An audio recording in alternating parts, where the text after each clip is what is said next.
Assalamualaikum geng.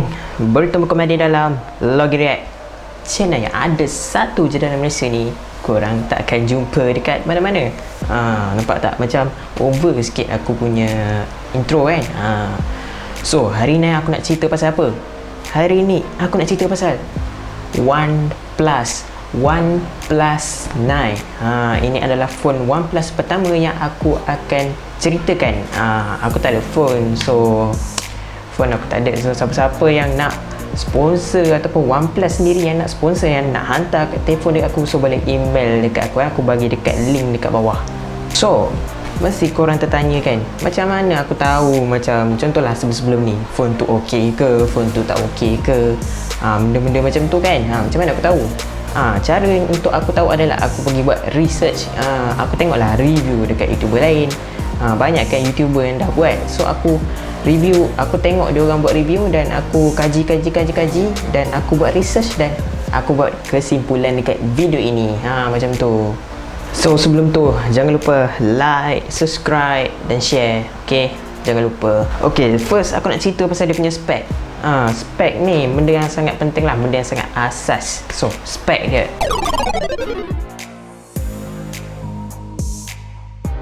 so screen dia adalah 6.55 inci Fluid AMOLED.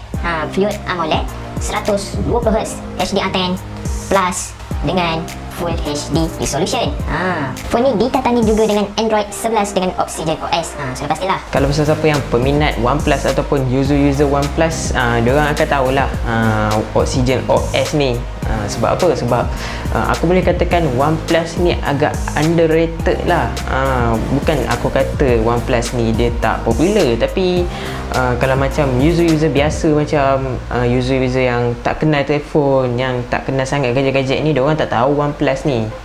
Diorang akan pandang Samsung, Oppo, Vivo, macam tu lah. So phone ini juga dipacu dengan Snapdragon 888 5G. Kalau diorang tak letak 88 5G ni, aku memang aku pukul lah. Marah pukul lah, memang tak berbaloi lah kalau diorang tak letak Snapdragon 88 ni dekat OnePlus 9 ni. Okay, phone ni ada dua spek. Satu spek 128GB dengan 8GB RAM, dan satu lagi 256GB dengan 12GB RAM. Storage yang dia pakai adalah UFS 3.1. So memang standard lah, phone mid range ke atas dan memang pakai UFS lah. UFS 2.1, 3.1 ke atas lah. Macam tu lah. Okay, dia punya kamera belakang dia pakai 3 setup. Dia pakai 3 setup dengan kamera utama 48MP dan dia punya ultra wide dia 50MP, dan satu lagi dia punya kamera dia adalah 2MP monochrome. Aku tak tahu kenapa dia orang letak lens monochrome dekat situ. Aku tak tahulah benda tu berguna atau tak, tapi tak apalah kan.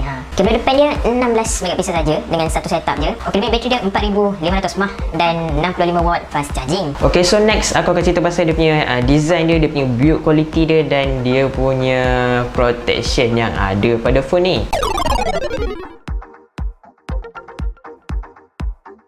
So phone ni dua-dua glass. Apa maksud aku dua-dua glass tu? Depan glass, back panel pun glass. So dua-dua pun ada protection, dan dua-dua adalah pakai Corning Gorilla Glass 5. Okay, benda yang satu yang agak tak menarik adalah frame yang dipakai oleh OnePlus 9 ni adalah plastik. So agak berbahaya. Frame plastik agak menakutkan bila dengar plastik ni. Okey, dan juga dia tak ada protection dari segi IP68 rate. Dia tak ada IP68 tu. So agak berbahaya juga. Itu ada satu kekurangan yang berbahaya juga. Tapi untuk versi Pro adalah, kalau korang yang pergi OnePlus 9 Pro memang adalah. Jangan risau. Okey, habis cerita pasal tu, dan aku nak cerita pasal dia punya kamera pula. Sebab apa aku nak cerita pasal kamera ni? Sebab kamera dia ni, dia telah bekerjasama dengan Hasselblad. Hasselblad. Tapi sebelum tu, aku beritahu dulu semula. So kamera belakang dia aku dah cerita tadi. Aku dah beritahu dia ada 3 setup. Lens utama dia adalah 48MP. So dia punya lens ultra wide dia 50MP, dan lens monochrome dia 2MP. Dan seperti yang aku beritahu tadi, OnePlus ni telah bekerjasama dengan Hasselblad untuk optimizekan diorang punya performance dari segi kamera lah. Mesti korang tertanya kan, tapi ada juga yang tahu. Ada yang tak tahu. Hasselblad ni adalah company yang membuat kamera DLSR. DLSR kan, payah betul nak sebut DLSR tu kan. So Hasselblad ni adalah satu company yang membuat kamera yang padu-padu lah. Memang kalau beli diorang punya produk tu memang padu-padu lah, nice lah dia punya kamera dia tu. Tapi dari apa yang aku dapat tahu adalah Hasselblad ni hanya membantu dari segi color calibration saja. Dia hanya membantu dari segi color calibration untuk kamera OnePlus 9 ni. So kalau korang tengok sebenarnya gambar-gambar daripada OnePlus 9 ni, dari segi gambar dia agak natural. Dia tak ada expose sangat lah warna tu, tak adalah pekat sangat, tak adalah sampai color tu lari daripada color asal. Maksudnya dia lebih kepada neutral. Dia memang kalau kita ambil tu memang warna tu sama lah. Dia tak berubah warna dia. Itulah aku rasa yang OnePlus cuba buat lah untuk kamera diorang ni. Diorang cuba buat macam iPhone. Diorang cuba ya. Okay. Not bad sebenarnya, kamera dia sangat cantik sebenarnya. Dari segi gambar malam, dari segi apa-apalah, memang cantik lah gambar dia. Memang tak ada masalah sebenarnya. Aku ni bukanlah profesional dalam gambar-gambar ni kan. Tapi bagi aku, pada mata aku okey je, natural kan. Okey, dari segi daily usage, OnePlus ni sangat berbaloi lah. Kenapa aku cakap sangat berbaloi? Sebab OnePlus 9 ni dia punya dari segi screen dia cantik, dia punya performa overall, dia punya OS dia pun memang optimize, memang nice lah. Dia punya memang nice lah Oxygen OS ni. Lepas tu dia ada fast charging lagi, laju. Dia setengah jam je dia charge. Memang nice lah kat situ kan. Bagi aku memang nice kalau untuk daily usage lah. Sebab daily usage ni diorang selalu nak guna, selalu ada nak kat tangan, nak guna WhatsApp, nak scroll Instagram, nak scroll TikTok, nak scroll Twitter, macam-macam lah. So diorang ni nak pergi ke sana, nak pergi sini, nak pergi meeting. So bila tak ada bateri, so kita perlu charge yang sangat laju. Dan itulah functionnya phone ni dengan fast charging 65 watt. Dengan hanya 30 setengah jam dah settle lah. So tak ada masalah. Okay, dari segi performance gaming pula,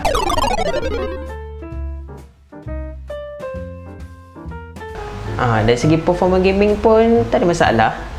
Dia punya thermal controlling pun sangat baik. Tidaklah pergi terlalu panas. Dan dia punya bila panas tu dia tak adalah isu-isu macam macam laggy, macam ada dia starter bukan starter kan. Maksudnya tak ada lah yang macam lekat-lekat tu, tak ada lah. Dia okey lah memang.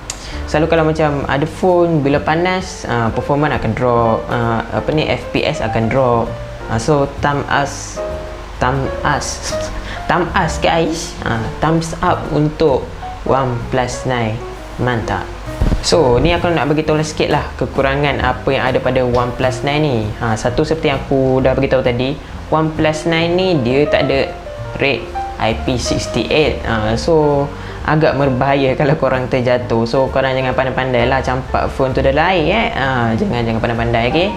So yang kedua, dia tak ada expansion slot untuk SD card. So bila korang tengok balik dia punya storage dia tu maksimum 256GB je kan.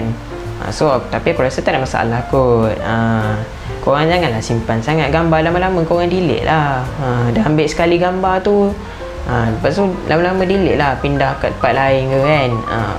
Okey tu besar lah tu 256GB tu. Ataupun kalau korang rasa tak buat, korang transfer je lah dekat Google Drive ke apa kan. Macam tu lah.